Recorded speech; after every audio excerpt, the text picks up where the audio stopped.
Assalamualaikum warahmatullahi wabarakatuh. Nama saya Fajar Sabila Salim, NIM D2 2020 03 124. Saya akan menjelaskan tentang soal anatomi, fisiologi, histologi, patologi, patofisiologi, dan sistem digestif. Dari soal pertama yaitu sebutkan sistem histologi dari sistem digestif dan atau sistem cerna pada tubuh manusia. Dari gambar di sini terdapat 4 histologi. Yang pertama serosa, submukosa, mukosa, dan muskularis. Di serosa yaitu merupakan sebuah lapisan yang terdiri dari atas jaringan penyambung yang akan jaring pembuluh darah dan jaringan adiposa. Yang kedua yaitu jaringan epitel gepeng selapis atau mesota. Yang kedua submukosa, terdiri dari atas jaringan penyambung jarang dengan baiknya pembuluh darah dan limfe. Yang selain itu plexus saraf submukosa juga dinamakan Meissner dan kelenjar atau jaringan limfoid. Yang ketiga lapisan mukosa, terdiri atas satu epitel pembatas, yang kedua lamina propria yang terdiri dari jaringan yang penyambung yang akan jarang kaya akan pembuluh darah kapiler dan limfe, dan sel-sel otak polos. Kadang-kadang mengandung juga kelenjar-kelenjar dan jaringan limfoid. Yang ketiga atau muskularis atau mukosa. Yang keempat lapisan otot atau bisa disebut juga dengan muskularis. Tersusun atas pertama yaitu sel-sel otot polos. Berdasarkan susunannya dibedakan menjadi 2 sublapisan. Menurut arahan utama sel-sel otot yaitu dalam dekat lumen, umumnya tersusun melingkar sirkular pada sublapisan luar. Bagian luarnya kebanyakan memanjang atau longitudinal. Yang kedua, kumpulan saraf yang disebut dengan plexus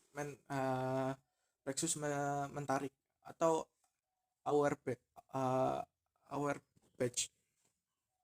yang terletak antara dua sublapisan otot, antara dua lapisan layer atau lapisan ototnya.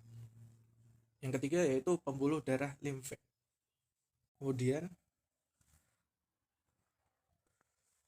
soal yang kedua yaitu sebutkan dan jelaskan 3 macam penyakit pada sistem digestif yang disebabkan dari infeksi bakteri atau virus atau protozoa atau parasit.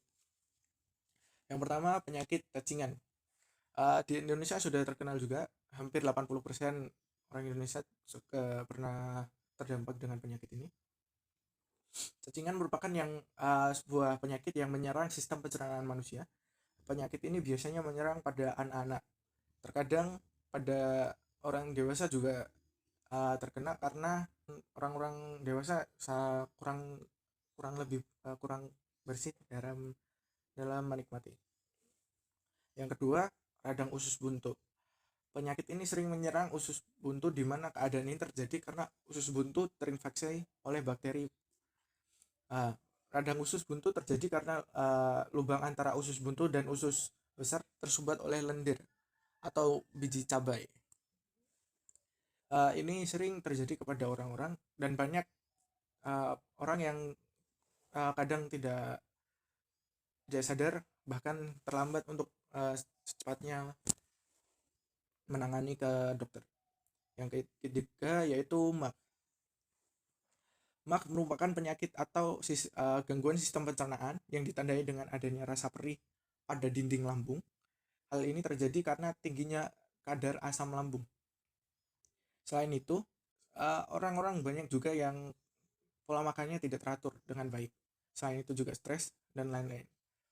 Bakteri yang menyerang dinding lambung atau penyebab dari MAC yaitu Helicobacter pylori yang menyerang dinding lambung atau penyebab MAC. Sekian, terima kasih. Wassalamualaikum warahmatullahi wabarakatuh.